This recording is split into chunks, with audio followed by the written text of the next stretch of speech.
Sean, what are some of the ways that you pass truth on to your kids and train them with some of the things like we talked about here?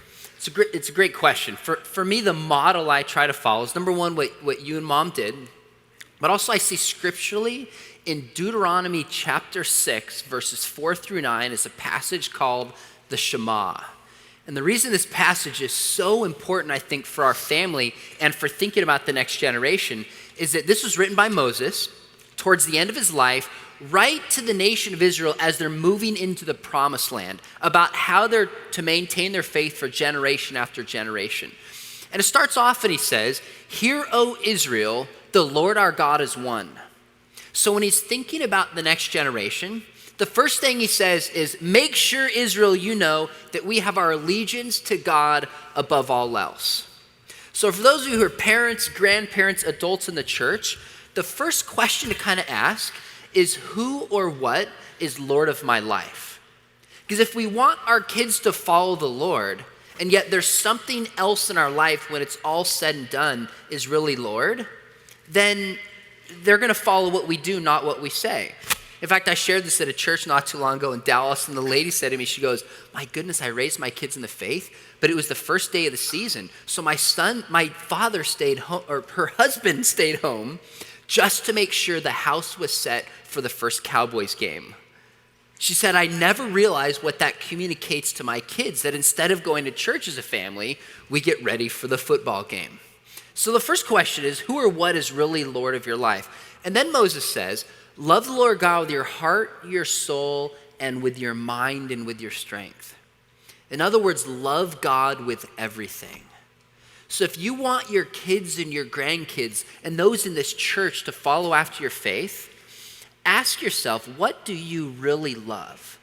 Because I'm persuaded that kids tend to follow the passions of their parents. What you get excited about, what your kids will tend to get excited about it. So people often ask me, why have you gone into the world of apologetics and written books? And I didn't plan on it, but a few reasons. Number one is a lot of what I've talked about this weekend are my own questions that I want to have and understand about the world. Second, I think this generation needs it. And third, I've had a dad and a mom who love apologetics and gets excited and would share it with us, so I'd find myself getting excited about it. So think about the things you get excited about. Is it your faith? Is it learning? Is it growing? Because kids will follow those things. And then Moses says in the next passage, verse 7, he says, talk about them with your kids when you walk along the road, when you lie down, when you get up, when you sit in the family home. In other words, talk about God all the time. To me, this is one of the most important principles because our culture says it's okay to talk about God when you come to church Sunday morning. It's okay Wednesday night if you have a Bible study, but your faith certainly shouldn't affect your view of politics or your view of education or your view of culture or entertainment. Please leave your faith at the door. And yet Moses says, talk about God always. So it's an interesting question for us to think about. When do we talk with our kids? When do we talk with our grandkids about God? And oftentimes people ask me, because you've written 2 devotionals for parents. They'll say, gosh, growing up in the McDowell household, when did you have your devotionals? And I'll say, we didn't have a formal time. And people looked at me like they're shocked. And I'll say, we didn't have a formal time in our family, like 7 to 8 in the morning or 6 at night. Rather, what it was is, and I didn't always notice this at the time, but looking back, I see how thoughtful it was, that we would have conversations about God just naturally throughout the day. So we're driving in the car and my dad might raise a question about a song or something going on in the world. We'd talk about it.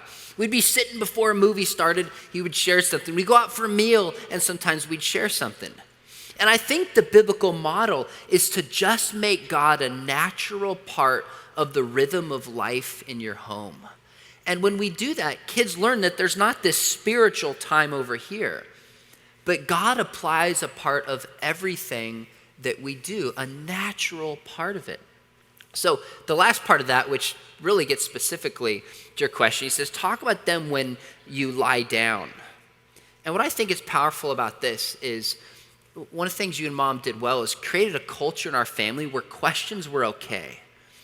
I have a lot of friends who are skeptics, who are agnostics, and I've read a lot of research about it.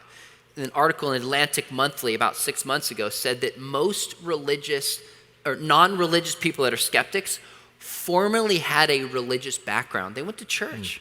They went to a Christian school. They had a Christian home.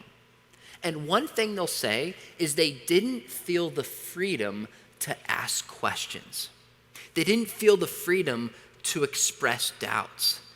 And you and Mom would say this many times. You'd say, gosh, you can ask your mom and I anything. And sometimes you had the answer. Sometimes we'd go back and we'd talk about it. But I say this to my kids. Every time I put them down, what Shauna, when I can remember, and my son Scotty, when I tuck him in at night, I'll say, you can ask your daddy anything. You can ask us anything. And I want him to feel free to ask those questions. So my son, when he was 7 years old, I said, Scotty, you can ask your dad anything. And he goes, okay, Dad, I got a question for you. Who is Jesus praying to in the garden? I said, well, what do you mean? He said, well, Jesus is God, right? I said, yes. He said, the Father's God, right? I said, yes. He said, was Jesus praying to himself? I said, go ask your mom. And then when I was at school, this mom of a second grader came up to me and she was frantic. She goes, Mr. McDowell, I've been looking for you. Can you help me out? My daughter, who's in second grade, asked me a question. I don't know the answer. I said, well, what's the question? She said, my second grader asked me, did God love Osama bin Laden? I said, oh, that's easy. She said, really? I said, it's easy. Here's what you say. And she leaned in. I said, you say, what do you think? I'm totally serious. A question is almost always better than an answer. Why? Jesus asked a ton of questions. He knew the answer: to elicit faith or for the sake of a relationship. Like my dad said, I don't want my kids to believe something just because I said it. I want them to believe something because they really know that it's true. So do you create a culture in your family, in your small group, in your home, in your church, where questions are okay? And when questions come up, we together are going to seek to find truth.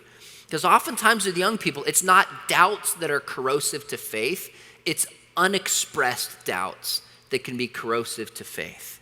So I try to, sometimes better than others, just create a culture where questions are okay. So it bugged me at the time when you did it. I'm not going to lie. I'd ask you a question and you wouldn't give me an answer, but I'd learn and think, okay, he wants me to think. He wants me to process this, and then you'd guide me. And I think that's important because there's so many voices in our culture, right? There's so many different voices in our culture that are out there. Why would a kid listen to us, right? There's plenty of good information out there. Why would a kid listen to us if there's trust? So we got to help kids explore and come to knowledge of truth through creating that environment and that relationship. And that's what I try to do with my kids and when I speak with young people. Yeah. And I think what Sean was mentioning there, that we never had formal devotions. Now, most people think that's horrible. We had devotions all the time. Now, it took a little extra work on my part because everywhere we went, going to a ball game, going to a movie, taking them to school, going out for whatever, ahead of time, I would have to think through. Now, I want to get this across to my kids. Well, what question could I ask? What's going on in the world that would bring this up? Is there a song out there everybody likes, could use? And I'd ask a question, and we would dialogue. And we'd see the scriptural answer to it and everything else. They didn't realize Dad's having devotions with me. But it was just the natural flow of life, and they saw that truth applies to every aspect of our life.